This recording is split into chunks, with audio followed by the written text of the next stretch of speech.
Olá pessoal, tudo bem? Seja bem-vindo, seja bem-vinda ao nosso podcast Damásio Temporada Trabalhista, abordando o direito do trabalho, processo do trabalho, prática trabalhista.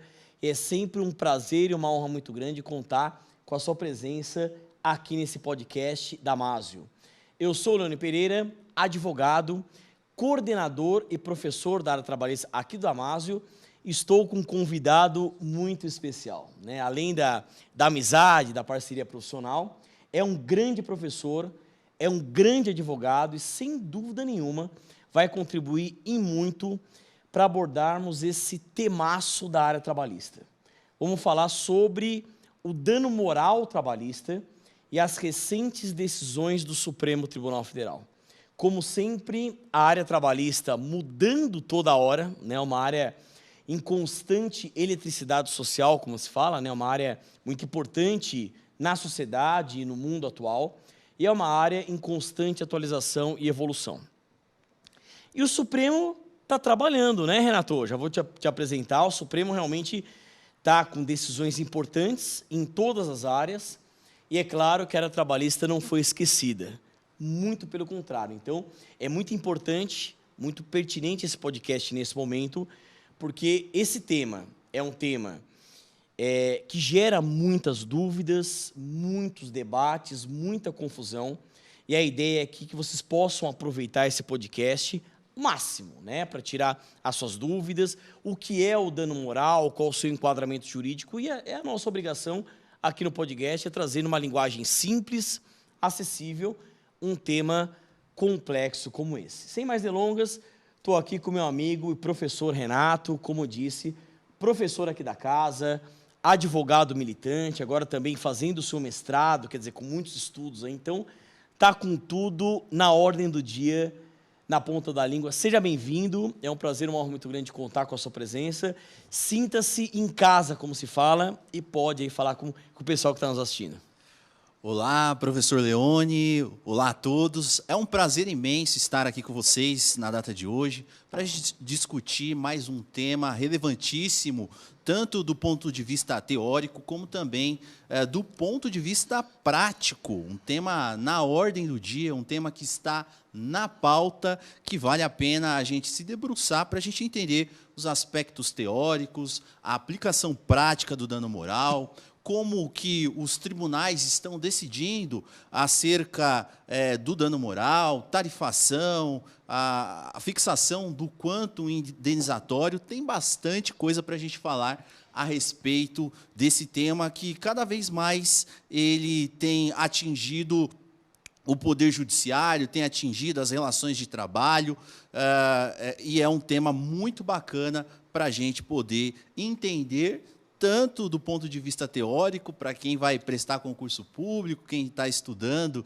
direito do trabalho, é um tema relevantíssimo para o nosso estudo, e eu espero aqui, na data de hoje, contribuir de forma positiva, trazer aqui alguns aspectos relevantes, tanto no âmbito interno, como também do ponto de vista dos direitos humanos, que é um tema que tem relação, tem correlação, e eu espero trazer aqui alguma contribuição positiva para o seu estudo. Obrigado novamente ao Damásio, mais uma vez, e ao professor Leone pelo convite aqui.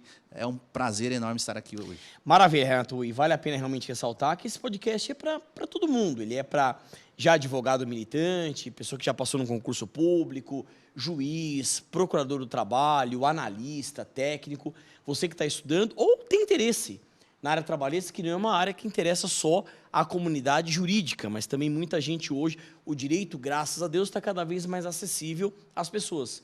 Então, a ideia é você poder realmente consultar esse podcast para que você tenha acesso a essas informações. Aí agora é mal de professor, Renato. A ideia é a gente fazer algo com começo, meio e fim, né? Isso vem dos estudos, dos livros, né, da sala de aula. E a primeira coisa, eu acho, é a gente, como introdução, como diz tecnicamente, propedêutica, né, introdução, que são os conhecimentos introdutórios, aonde entra o dano moral? E por que é importante essa introdução?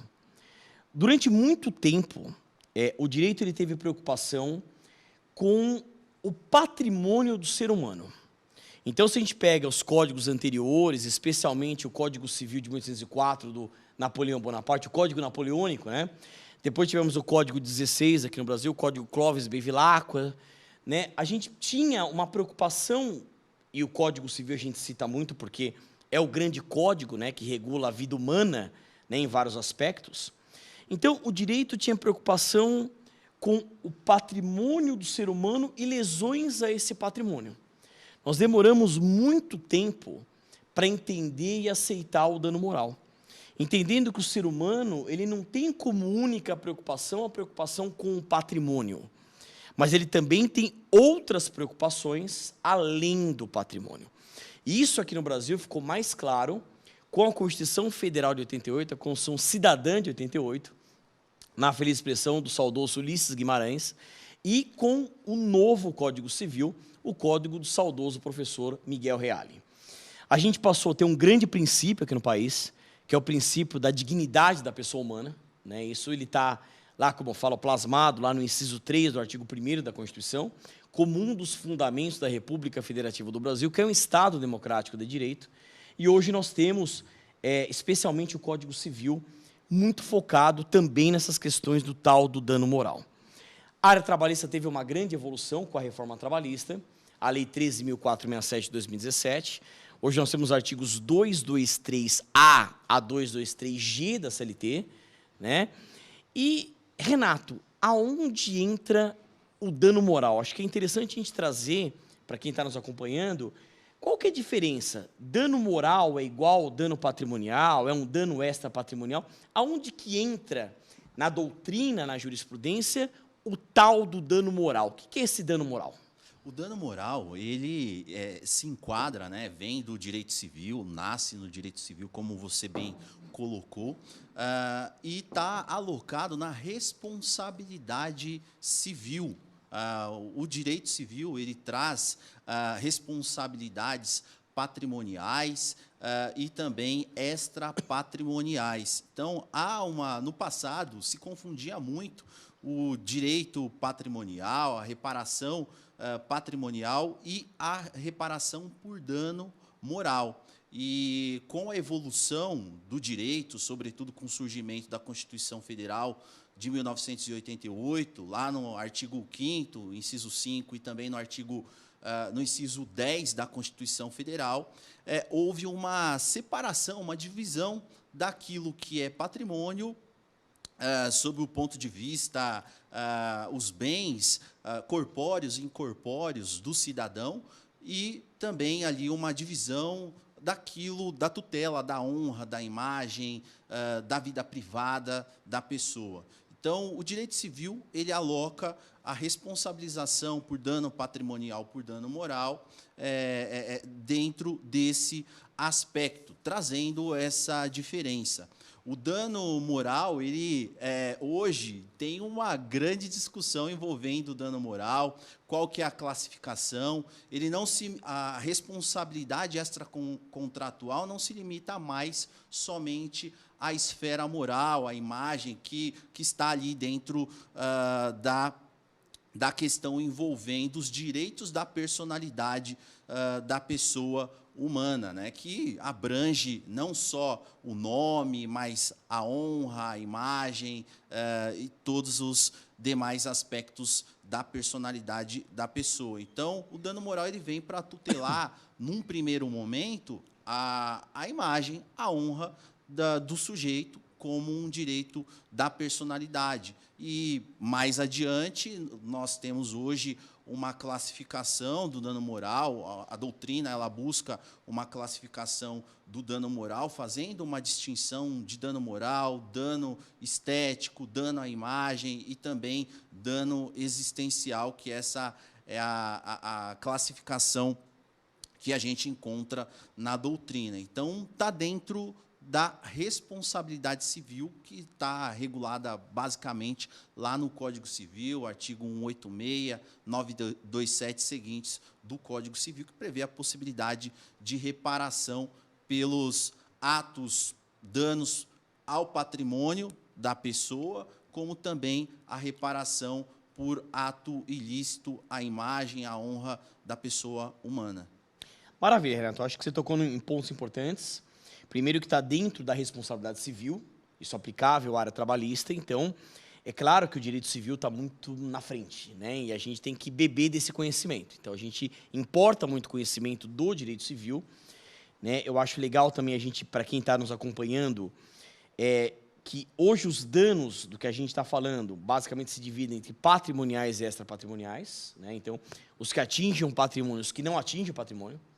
Os que atingem o patrimônio, a gente tem aqueles dois clássicos, né? Danos emergentes e lucros cessantes, o que a pessoa efetivamente perdeu e razoavelmente deixou de lucrar, artigo 402 do Código Civil. E agora o que está muito em alta são esses tais danos extrapatrimoniais. E o que é legal é que o dano moral está dentro dos danos extrapatrimoniais. Então, os danos extrapatrimoniais fora do patrimônio é um gênero. Aí nós temos o dano moral, temos o dano estético, indenização pela perda de uma chance, dano existencial. E, Renato, particularmente, ó, a gente dando uma pitada lá no direito civil que está muito mais evoluído, mas eu não gosto muito do nome dano moral, porque eu acho que a palavra moral, ela é muito menos, ela é muito aquém do que verdadeiramente é o dano moral, né? O dano moral é aquele que atinge os direitos da personalidade, e a base é o princípio da dignidade da pessoa humana. Então, se viola a intimidade, vida privada, honra, imagem, você citou muito bem a Constituição, ela lista esses exemplos, né? Intimidade, vida privada, honra, imagem, em vários aspectos. Então, essa discussão ela não é só trabalhista. Então, talvez o nome dano pessoal, talvez seria um nome até melhor do que o dano moral, porque o dano moral não é o dano que atinge só a moral, mas atinge outros valores extrapatrimoniais que não adstritos à moral. Mas esse é o meu ponto de vista. Data máxima vem, é um podcast, a gente tem liberdade para fazer isso. Mas eu acho que nessa parte introdutória, eu acho que a gente falou bem, né? Só para quem está nos acompanhando entender bem, né, aonde entra o dano moral, como entrou, o que é o dano moral, aonde ele entra, que ele tem previsão internacional, constitucional, infraconstitucional. Eu acho que agora vamos para a prática, né? Vamos trazer alguns exemplos práticos que eu acho que é interessante para a gente chegar nas decisões do Supremo. Renato, eu vou citar alguns tópicos, e aí fica à vontade aqui, como eu disse, sinta-se em casa para você desenvolver um ou alguns. Nós importamos toda essa base da teoria geral do direito e do direito civil, mas quando a gente pensa o que na área trabalhista pode levar, até porque a gente advoga também na prática, o cliente vir no nosso escritório, ou o aluno em sala de aula perguntar também o que a gente pode entrar com ação e cobrar para ele. Então, quais seriam exemplos na área trabalhista de cabimento ou possível cabimento de dano moral, que é o objeto aqui desse podcast? A gente pode citar vários exemplos. Então, a gente pode citar a revista íntima, especialmente de mulheres, mas também de homens, assédio moral, assédio sexual, práticas discriminatórias no ambiente de trabalho, câmeras abusivas, controle abusivo do uso de banheiros, anotações desabonadoras na carteira de trabalho, situações vexatórias ou degradantes. Agora também temos o trabalho escravo, a redução à condição larga de escravo. Então, o ano está desde o começo falando exatamente quanto que cabe o tal dano moral. E, claro, quem está acompanhando o podcast, e é só acompanhar a notícia, judiciário, vai encontrar rapidamente alguma decisão envolvendo dano moral. Renato, a gente vai desenvolver mais isso, mas desses assuntos aqui, teria algum clássico que você quer destacar? Ou tem algum novo também que pode comportar o dano moral? Porque, claro, eu de maneira nenhuma tive a pretensão de exaurir os exemplos. O rol, como a gente fala, ele é exemplificativo e não taxativo. O que você queria falar da sua experiência como advogado, como professor, desse dano moral na prática? Na prática, a gente tem vivenciado muitas situações envolvendo a saúde mental do trabalhador. Eu acho que esse é um tema que está na ordem do dia, né? Nós vemos muitos trabalhadores adoecendo por conta de pressão no ambiente de trabalho, excesso de cobrança, assédio moral, assédio sexual no ambiente de trabalho.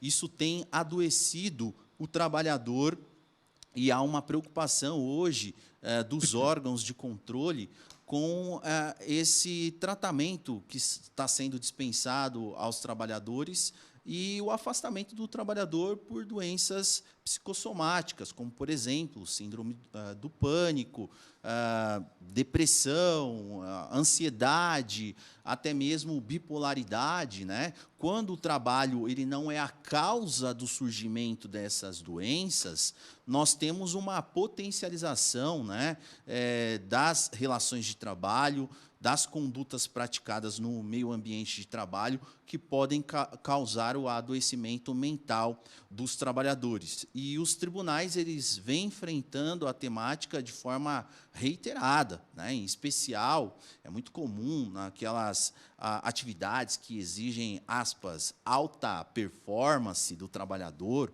há um grande nível de pressão sobre o trabalhador, claro, e isso acaba trazendo o adoecimento do trabalhador. Claro.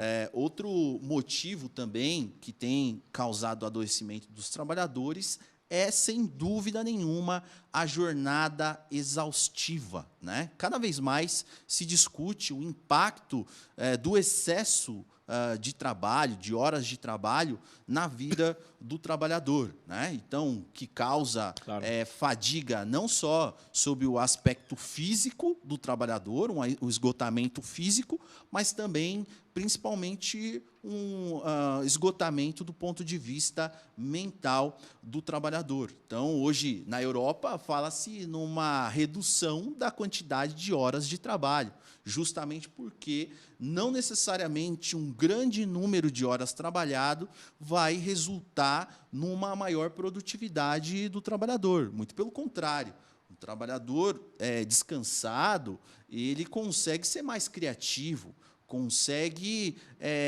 desempenhar e produzir, tem um nível de produtividade muito maior. Então, para além das questões da vida pessoal do trabalhador, né, que a gente pode, falando sobre excesso de jornada, a gente pode até tocar no dano existencial, né, algo que vai além das questões envolvendo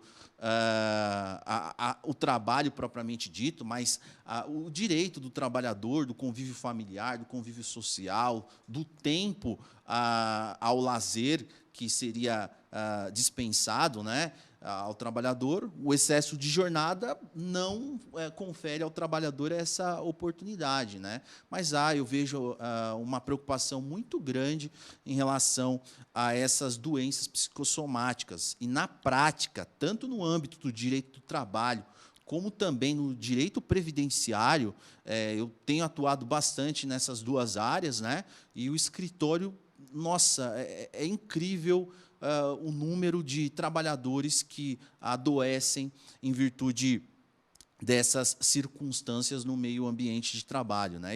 E de modo natural, gera a responsabilização do empregador, caso o empregado ele venha a adoecer, adquirir essas patologias, notadamente ansiedade, síndrome do pânico, depressão, no ambiente de trabalho, gera a responsabilidade pelo empregador, quando elas surgem em virtude dessas características, dessas circunstâncias do meio ambiente de trabalho, e também quando ela é potencializada pelo meio ambiente de trabalho. Então, é algo que a gente tem que se preocupar, né? Então, é algo que a gente tem que pontuar e para o futuro, né? Para que o trabalhador ele tenha ali uma qualidade de vida melhor no meio ambiente de trabalho e tenha preservada a sua saúde mental dentro da relação jurídica trabalhista, né? Renato, você tocou também em outro ponto que é uma preocupação muito grande. Hoje se fala muito na saúde mental, né? Esse é um tema que...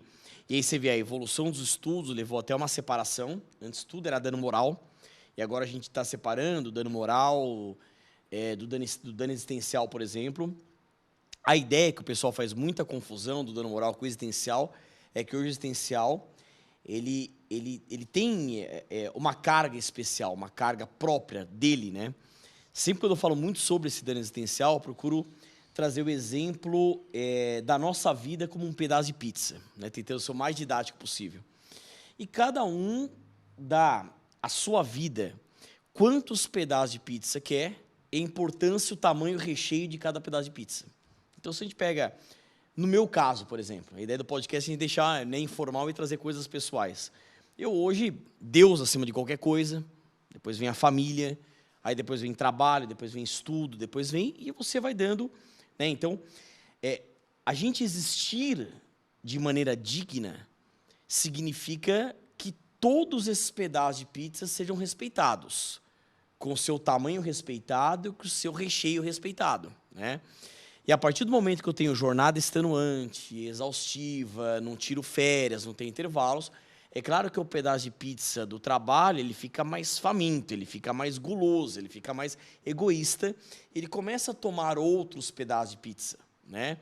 Foi a entrega que veio nos trazer a pizza e o recheio misturou. É claro que isso faz com que a gente não trabalhe para viver, mas a gente vive para trabalhar. Isso pode ser até objeto de um outro podcast para a gente aprofundar esse assunto. Mas você vê que hoje o dano existencial ele vem ganhando uma outra carga. Então, eu tenho que trabalhar para viver, mas não viver para trabalhar. O trabalho tem que ser apenas um dos aspectos, né, da nossa vida. E daí, o dano existencial é uma pena que o Poder Judiciário hoje, majoritariamente, vem entendendo que a condenação da empresa em horas extras, né, já seria reparação da lesão, e que também condenar em dano existencial seria um bis in idem exenatória, né? Seria um mesmo fato gerador desaguando em uma dupla indenização, o que não poderia ser, o que eu particularmente discordo, né? Mas é um entendimento que vem prevalecendo na nossa advocacia prática. Tem outro ponto, Renato, que eu queria destacar, que é a questão dos assédios, tanto moral quanto sexual, né? Que leva à indenização por dano moral.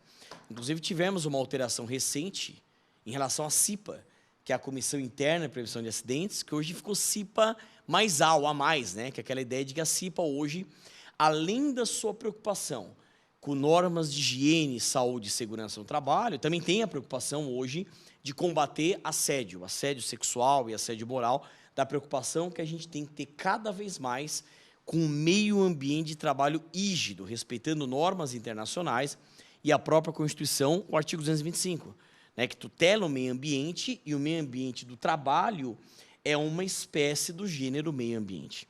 Só que eu queria, Renato, que você, e veja bem, a gente desenvolvesse melhor isso, porque eu ainda recebo muito do escritório e muita dúvida de aluno assim.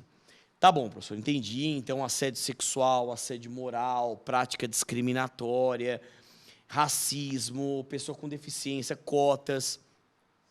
Se eu tiver violação a isso, isso gera, tá bom, indenização por dano moral. Então, doutor Renato, meu advogado, eu quero pedir 80 mil reais de indenização por dano moral. Quero pedir 100 mil, 150 mil. Se puder, eu quero explodir a empresa, eu quero acabar com aquele chefe, quero fazer justiça com as próprias mãos. Qual que hoje, o que você está verificando hoje da visão do Poder Judiciário em relação ao quantum do dano moral? Hoje é cabível, a gente pediu o que já se pediu no passado, 50 mil, 100 mil, 200 mil de dano moral, ou hoje há uma outra roupagem do dano moral? Eu queria que você explicasse um pouco melhor para quem nos acompanha, como que está hoje a quantificação do dano moral, especialmente perante o Poder Judiciário.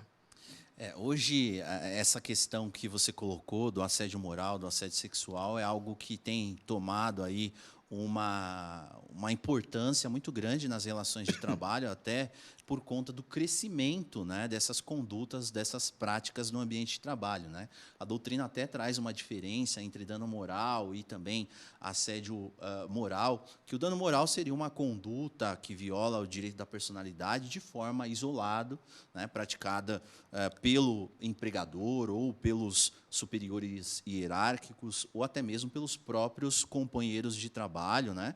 Então, seria uma conduta de forma isolada, e o assédio moral seriam condutas reiteradas, né? Uma prática violadora aos direitos da personalidade no ambiente de trabalho de forma reiterada no ambiente de trabalho, como, aspas, o racismo recreativo, né? Existem decisões dos tribunais regionais do trabalho que reconhecem essa prática como uma conduta violadora aos direitos da personalidade, que atinge a dignidade da pessoa, do trabalhador, né? Houve hoje você vê diversos casos de trabalhadores que são chamados por apelidos pejorativos relacionados à raça, à questão fenótipo do trabalhador, e isso tem gerado dano moral nas relações de trabalho e também assédio moral. Então, é um outro aspecto relevante. Hoje em dia fala-se muito de racismo, né, no meio ambiente de trabalho, e é algo que tem tomado uma relevância importante, né? Hoje, nós temos grandes doutrinadores que falam a respeito do direito antidiscriminatório, e as práticas raciais no meio ambiente, as práticas discriminatórias ligadas à raça, elas estão cada vez mais permeando as relações de trabalho, e há um movimento de proteção, tanto no âmbito internacional como no âmbito interno, em relação à proteção e ao combate ao racismo no meio ambiente de trabalho. Recentemente, nós tivemos uma convenção interamericana de direitos humanos, de combate ao racismo, que foi incorporada com o mesmo status constitucional, né, em 2022, que é algo relevante que a gente tem que pontuar aqui, que está relacionado ao dano moral, ao assédio moral no meio ambiente de trabalho. Sobre a quantificação do dano moral, né, esse, sem dúvida nenhuma, é a pergunta de R$1 milhão, né? Qual que é o parâmetro que a gente utiliza para estabelecer e mensurar qual que é a extensão do dano causado por um ofensor no que diz respeito aos direitos da personalidade, né? O Poder Judiciário vem se debruçando sobre essa temática há muito tempo, né? E não se chegou ainda a parâmetros que sejam capazes de trazer uma harmonia, de trazer uma uniformidade do Poder Judiciário, né? Recentemente, nós tivemos um julgamento no STF envolvendo essa temática, a tarifação, o estabelecimento do quantum indenizatório em ações diretas de inconstitucionalidades que foram promovidas tanto pela Associação Nacional dos Magistrados Trabalhistas, como também pela Confederação Nacional dos Trabalhadores na Indústria, questionando justamente o artigo 223, letra A e seguintes da CLT, que, de certa forma, em especial o artigo 223, letra G da CLT, trouxe uma tarifação para o dano moral. E no voto do relator, o ministro Gilmar Mendes, né, que foi o voto vencedor, que a maioria dos ministros do tribunal acompanharam esse voto, ele especifica, né, traz ali, faz uma digressão histórica acerca dos critérios utilizados para estabelecer o quantum indenizatório, cita, inclusive, um critério utilizado muito pelo STJ, que foi encampado pelo ministro Paulo de Tarso, Sanseverino, salvo engano, né, que foi uma tese do doutorado dele, onde ele estabelece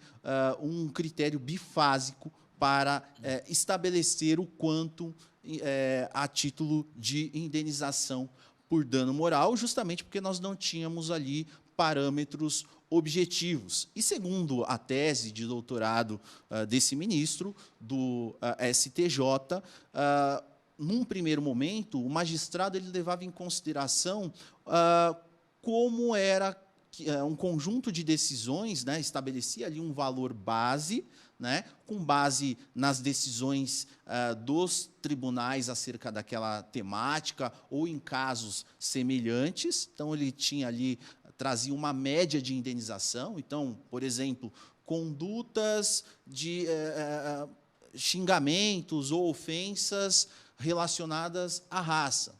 Fazia uma pesquisa da jurisprudência, via como as câmaras, as turmas estavam julgando a temática para ter uma média dos valores e, num segundo momento, estabelecia ali a quantificação do valor a título de dano moral, levando parâmetros específicos do caso em concreto, né? Então, a depender se havia ali uma concorrência ou uma culpa, uma coparticipação da vítima, ou até mesmo levando em consideração a gravidade da conduta do ofensor e outros aspectos, ele estabelecia ali o dano moral, né? E aí, com a reforma trabalhista, nós tivemos o legislador ele tentou estabelecer critérios objetivos para tirar essa subjetividade dos tribunais e evitar essa dissonância de valores, né? Porque é muito comum a gente pegar julgados tanto na área trabalhista como também do próprio STJ e ter valores diferentes para uma mesma conduta, para uma mesma prática. Então, o legislador, a intenção do legislador reformista, ao estabelecer os parâmetros do artigo 223, letra G da CLT, foi tirar, né, trazer ali alguns parâmetros objetivos para os critérios objetivos para que o juiz ele pudesse estipular esses valores, né? E aí, em relação à tarifação do dano moral, o Supremo Tribunal Federal ele reconheceu que, no que diz respeito ao dano extrapatrimonial, não é possível a gente fixar valores mínimos ou máximos para efeito de estipulação do dano moral nas relações de trabalho e também nas relações civis. Ele cita, inclusive, decisões anteriores, precedentes do próprio Supremo Tribunal Federal, que reconheceu a possibilidade no passado de tabelamento do dano material, mas excluiu a possibilidade de tabelamento no âmbito do direito, das questões envolvendo o direito à reparação extracontratual, né? E hoje a gente tem ali os critérios, alguns critérios que podem ser utilizados pelo magistrado na CLT como parâmetro para a estipulação do dano moral, a depender da gravidade da conduta, da extensão do dano, enfim, o artigo 223, letra G, ele traz alguns critérios que dá um norte para o magistrado, mas não limita o magistrado para a estipulação do valor do dano moral. Mas esses são os critérios que atualmente são utilizados de acordo com essa recente decisão que nós tivemos aí no Supremo Tribunal Federal. Maravilha, Renato, bem explicado. A gente já entrou, inclusive, no tema da decisão do Supremo, né? Só para esclarecer para quem está nos acompanhando que, infelizmente, em relação a valores, né, as pessoas têm uma ideia muito equivocada do que é possível na área trabalhista, né? Hoje, a gente pega na prática clientes que pedem 10 mil, 15 mil, 20, 30 mil, e a gente vê que, no máximo, se fala em 3 mil, em 4 mil, em 5 mil reais de dano moral. E estou falando das causas mais simples, entre aspas, né? As causas, o corriqueiro, o dia a dia, o que é ordinário na área trabalhista. Então, por mais que seja um assédio, por mais que seja uma prática discriminatória, mas hoje, na prática, a gente não vê aquele valor que as pessoas imaginam. E a gente não está nem entrando no mérito, a gente fala muito isso no escritório, né? Se a pessoa efetivamente sofreu aquela lesão ou não, se a pessoa realmente ela teve a sua autoestima violada a tal ponto de justificar aquele valor, mas que a gente sabe que, na prática, o Poder Judiciário está cada vez mais duro, frio, em relação ao dano moral. Isso muito, eu acho que é culpa nossa também, né? Isso é muito culpa da parte da advocacia, não generalizando, mas houve uma banalização do dano moral ao longo dos últimos anos, e a gente encontra muito julgado assim do Poder Judiciário, especialmente aqui do nosso TRT2, que ele é muito patronal, né? Que meros dissabores da vida não ensejam dano moral, né? Então, realmente tem que ser algo que represente aquilo que é o dano moral. Essa decisão do Supremo foi muito bem colocada, né, Renato? Porque, embora eu tenha uma teoria que ela é ultra minoritária, de uma tarifação pelo mínimo, né, uma base para tentar igualar um pouco situações próximas e uma variação a maior no caso concreto, mas esquece. O Supremo falou que realmente não é possível tarifar pelo mínimo ou pelo máximo, foi uma importante decisão. Então, a gente achava que ia ser meio nessa linha e caiu essa tarifação. Então, nada impede o Poder Judiciário ele fixar algo maior daquilo que foi instrumentalizado. Até porque, e aí já emendando na outra decisão, nós tivemos, né, Renato, e não pode esquecer, o famoso caso Brumadinho em Minas Gerais, que foi o maior acidente de trabalho da história do Brasil, né? Então, foi algo terrível, um exemplo do que não se repetir, né? Do que não pode acontecer mais. E, na época, e isso coincidiu um pouco com o debate quente sobre a reforma trabalhista, se criou até um meme jurídico muito negativo, que a gente descobriu naquele momento quanto valia uma vida de um trabalhador aqui no Brasil. Porque essa CLT limitava em até 50 vezes a indenização, com base no último salário do empregado. E a gente sabe o salário do empregado aqui no Brasil, que é o salário mínimo ao piso da categoria. Então, a gente até, entre aspas, brincava. Então, antes de um trabalhador sofrer um dano moral, ele primeiro tinha que lutar para ganhar mais. Porque daí, se ele tivesse um salário maior, isso impactaria numa maior indenização por dano moral, o que é uma aberração jurídica, o que é algo que tem que ser combatido com veemência. Então, se fosse uma ofensa de natureza gravíssima, o valor de uma vida aqui no Brasil, R$50 mil. Porque seria 50 vezes o valor do salário mínimo, arredondando em R$1.000. Então, lembra que circulava muito essa notícia e agora caiu essa questão. Nessa linha, Renato, e aí indo para outra decisão do Supremo, agora recente, que são assuntos interligados, uma tese muito interessante. Uma tese também que veio do direito civil, e é uma tese que não é todo mundo que conhece. Nem a um pouco mais desenvolvida e essa relativamente nova. A gente sempre trabalhou muito com o tal do dano em ricochete, também chamado de reflexo ou indireto. Isso muito no acidente de trabalho com evento morte. Então, é aquele dano que atinge a vítima, que acaba falecendo, e, por reflexo, de maneira indireta, acaba atingindo pessoas ligadas a essa vítima por laços afetivos ou econômicos. Então, você imagina, teve um acidente de trabalho com evento morte, o trabalhador acaba falecendo, é claro que o seu filho, a sua filha, o seu esposo, a sua esposa, um pai ou uma mãe, naturalmente são atingidos. Não de maneira direta, mas de maneira reflexa. Então, eu falo muito para os alunos, é aquele dano, é como se fosse uma bala que atinge a parede e reflete. Você bate e tem o ricochete. Então, atinge pessoas ligadas a essa vítima por laços econômicos ou afetivos. Esse é o tal do dano em ricochete. Só que no caso de Brumadinho, o TST, reformando uma decisão anterior, não reformando, mas na verdade tinha uma decisão de uma turma, em sentido negativo, e agora tivemos uma decisão positiva, trazendo a tese do dano-morte. E a tese do dano-morte não se confunde com a tese do dano em ricochete, reflexo indireto. E o dano-morte é o dano que atinge o próprio trabalhador. Então, teve o acidente de trabalho de Brumadinho, que levou ao falecimento de vários trabalhadores. Esse trabalhador, em que pese o fato de ter morrido, ele sofreu o dano-morte, sendo que o direito à vida é o maior direito, em tese, que o ordenamento jurídico pode estabelecer. Naturalmente, o direito à vida. Ele não é absoluto, mas é um mega direito que nós temos em qualquer Estado democrático de direito. Então, o TST reconheceu e nos ensinou de maneira didática que o dano-morte não se confunde com o dano em ricochete. Então, olha que curioso, Renato, eu fiquei pensando na nossa advocacia. Eu tive um caso até grande, um caso grande que está no escritório, que não posso citar nomes, claro, mas em tese é uma empresa que produz produtos de limpeza. E aí, como é que foi o acidente de trabalho?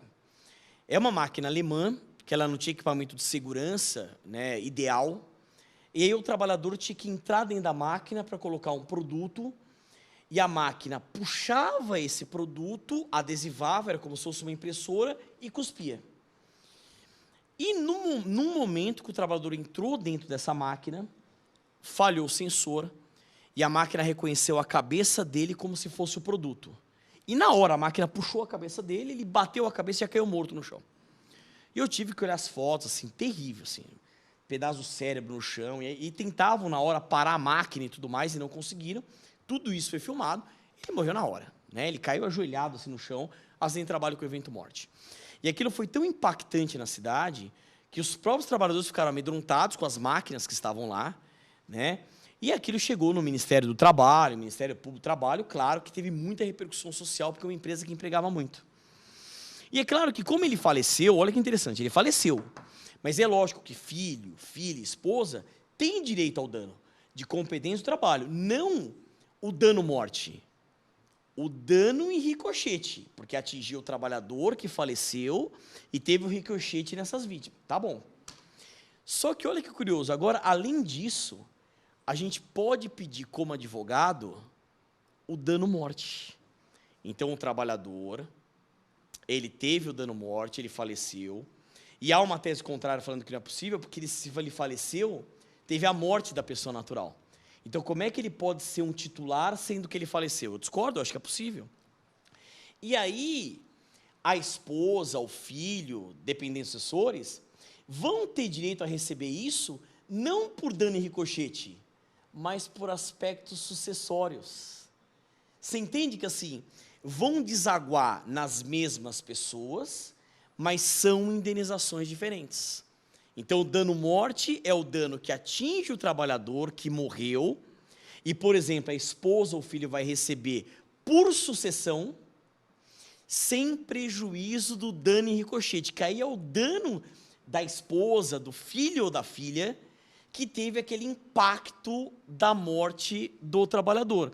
E a gente sabe que esse é um caso também que a gente pede pensão vitalícia, levando-se em conta a expectativa de vida do trabalhador perante o IBGE, que hoje está lá 78, 79 anos e tal. Então, Renato, queria que você falasse um pouquinho, a gente já está caminhando para os finalmente, como se fala, do nosso podcast, mas eu acho, é assim, desde quando saiu essa decisão, eu fui estudar meus livros, a doutrina, caso anterior, eu falei, nossa, e engraçado, isso é uma coisa que a gente não está pedindo em regra. A gente pede danos emergentes, lucros cessantes, dano moral, dano estético, não no caso de falecimento, indenização pela perda de uma chance, dano existencial, pensão vitalícia, 950 do Código Civil, mas a gente não pede o dano morte. Eu falei, tá aqui. Então, agora temos mais um tipo de indenização, o dano morte, que não se confunde com o dano ricochete. O que você achou dessa decisão do TST? Achei uma decisão super interessante. Na verdade, é algo que eu tenho visto, pelo menos alguns artigos nesse sentido, recente, 2015, 2016, a gente encontra a produção de artigos nesse sentido, especificando e tratando a respeito do dano-morte, né? É algo que, como você bem destacou, seria uma tutela de um direito do próprio trabalhador, claro, que é vítima, claro, de um acidente fatal, né? E aqui, na área trabalhista, a gente teria a aplicabilidade desse dano-morte de forma bem incisiva, até porque existem vários acidentes de trabalho. Infelizmente, o Brasil hoje está ali encabeçando... Quarto do mundo. Encabeçando, né, o ranking de países com maior...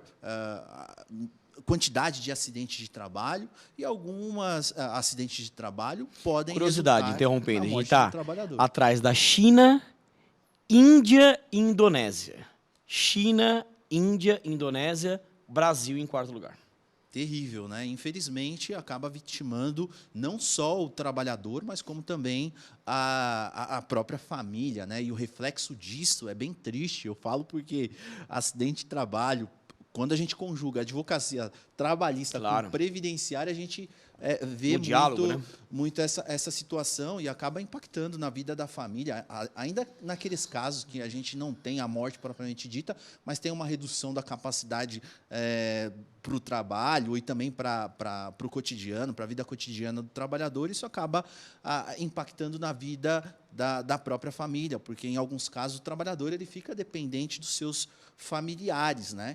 Então, é algo que é triste, né? Enquanto advogado, a gente acaba tentando se afastar um pouquinho, né? Mas, naturalmente, a gente acaba se sensibilizando, claro, com alguns casos, especialmente quando resulta na morte do trabalhador.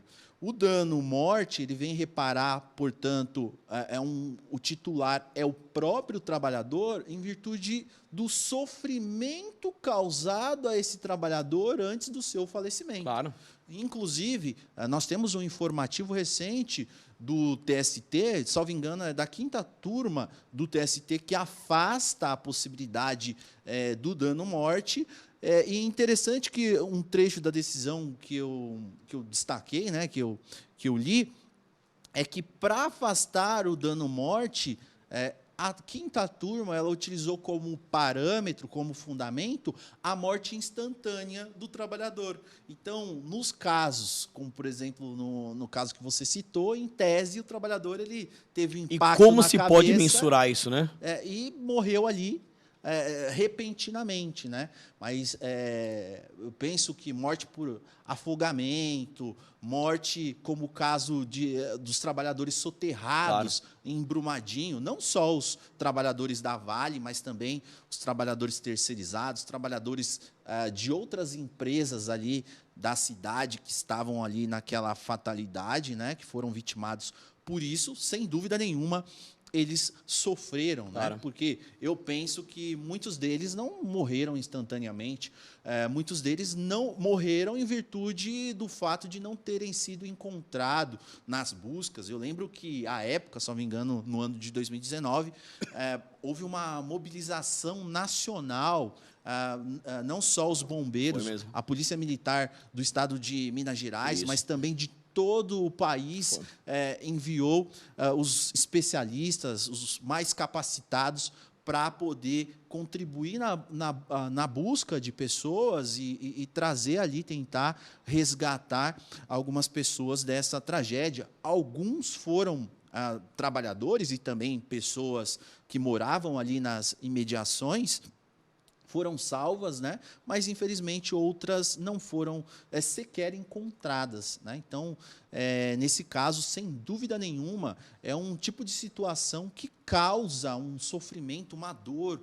ao trabalhador ali nos momentos que precedem o falecimento dele. Então, o dano-morte ele vem para tutelar, para reparar esse sofrimento que foi causado ao trabalhador nos momentos que antecedem o seu falecimento, né? E, felizmente, é um precedente que se abre, claro, é algo que precisa ser pensado, né? Não só a tutela da reparação do dano moral causado de forma reflexa e indireta aos familiares do trabalhador vitimado, mas também o tutelar, né, o próprio trabalhador que faleceu, né, essa dor, essa angústia, esse sofrimento que foi causado ao trabalhador, né? E aí, nesse aspecto, nós tivemos a decisão do próprio Supremo, que reconhece o dano moral em ricochete, né? Embora não tenha sido objeto da ação direta de inconstitucionalidade, o ministro Gilmar, atento a essa questão, salvo engano, a previsão do artigo 223, letra B, né? Letra B, que traz como titular do dano extrapatrimonial só o trabalhador, o que seria ali um absurdo. E o ministro Gilmar cita que violaria, inclusive, preceitos constitucionais, infraconstitucionais, essa restrição ao dano moral somente à figura do trabalhador, né? Então, hoje, uma interpretação afastou, o Supremo já afastou essa interpretação restritiva, mesmo que não tenha sido ali objeto, claro, das ações, o que eu acho relevantíssimo, até porque a família, sem dúvida nenhuma, os filhos, os pais, a esposa, o companheiro, a companheira, são aquelas pessoas que mais são afetados no caso do falecimento, claro, do trabalhador, né? E lembrando que ninguém sai de casa esperando não voltar, né? A expectativa tanto dos nossos familiares como a nossa é, claro, sair para trabalhar e voltar ao nosso lar vivos e para as pessoas que a gente ama, para a gente poder ter ali a nossa vida. Então, há uma preocupação cada vez mais, não só do ponto de vista interno, mas também nos estudos sobre direitos humanos, né, com o meio ambiente do trabalho. Hoje a gente tem o ESG, né, uma preocupação tanto das questões sociais como governança, as questões de governança, estabelecer ali critérios de governança para cuidar do meio ambiente de trabalho, para evitar esses desastres naturais, inclusive no âmbito do direito internacional, dos direitos humanos, a gente vê essa preocupação cada vez maior das empresas, né, com essas questões sociais, com o meio ambiente do trabalho, tanto para preservar o meio ambiente para nós, como para gerações futuras, e também para evitar esses desastres que acabam, de certa forma, impactando diretamente na vida do trabalhador. Recentemente, eu até apresentei um seminário no mestrado falando a respeito disso, né, da limitação do poder econômico através do trabalho. Então, hoje, fala-se na doutrina constitucional e também internacional num valor social da livre iniciativa, de uma conjugação, de uma ponderação do valor social do trabalho com o valor social da livre iniciativa, de forma a conformar esses dois princípios que estão positivados na Constituição Federal. A gente sabe que trabalho e ordem econômica são dois institutos jurídicos, duas realidades sociais que muitas vezes são antagônicos, têm interesses antagônicos. O empregador quer ali a todo custo produzir o máximo para extrair o máximo de competitividade de mercado, de lucratividade. De outro lado, a gente tem os interesses do trabalhador, que vem na linha de frear, de estabelecer ali balizas, né, para que o empregador não extrapole os limites mínimos e assegure uma dignidade do trabalhador. Então, eu vejo nos estudos, e também a gente, através dos tratados, das convenções internacionais de direitos humanos e também de direito do trabalho, né? Nós temos que lembrar que a OIT é um grande órgão internacional que produz tratados, recomendações, convenções de direitos humanos, de forma a tutelar os direitos humanos nas relações de trabalho e propiciar o trabalho de forma digna, né, como um meio digno para que o trabalhador ele possa conjugar, ter uma existência digna através do seu trabalho e não haja um extrapolamento por parte do poder econômico na utilização da mão de obra de forma geral. Então, eu acho que essas são algumas questões que são relevantíssimas, e o dano-morte vem nessa linha de tutelar, de reparar o trabalhador, uma forma de tutelar o trabalhador e de compensar a dor e sofrimento do próprio trabalhador antes do seu falecimento. Então, acho que é isso. Maravilha, Renato. Então, acho que é isso, né? Já o tempo já se esgotou, se exauriu, né? A gente está aqui caminhando para o final aqui do podcast, né? Eu acho que você tocou num ponto também que a gente não falou, e agora só para a gente complementar, que a gente sempre fala com todo respeito, mas a redação da CLT, mesmo da reforma, em muitos pontos, merece uma grande retificação e modernização, né? O próprio 223A da CLT fala que danos extrapatrimoniais apenas serão regulamentados pelos artigos desse capítulo, quer dizer, já começa errado de entrada, né? Esquecendo normas internacionais, esquecendo a Constituição, esquecendo do Código Civil, dentro da teoria do diálogo das fontes, que eu gosto muito, né, dessa teoria. Então, assim, já o 223A, de entrada, ele é muito superficial diante da complexidade do tema, né? Renato, queria agradecer. Eu que agradeço. A sua presença aqui no podcast da Másio.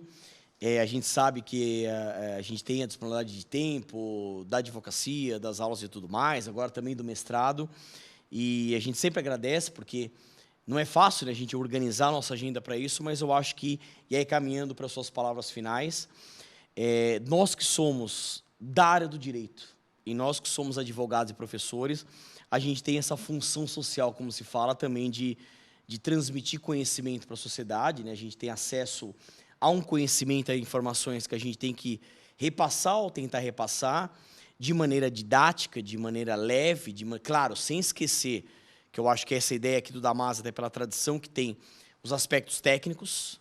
Isso aqui é um podcast, mas é o que eu penso, não é uma conversa de boteco, é algo técnico, né? Então a gente tem que manter uma técnica mínima, porque o direito exige isso, mas tentar deixar algo mais leve, algo mais sutil, algo que as pessoas que acompanham realmente possam trazer. Eu acho que a gente tá aí, pelo menos essa foi a nossa intenção, de tentar tornar esse tema, que é tecnicamente pesado, em algo mais leve.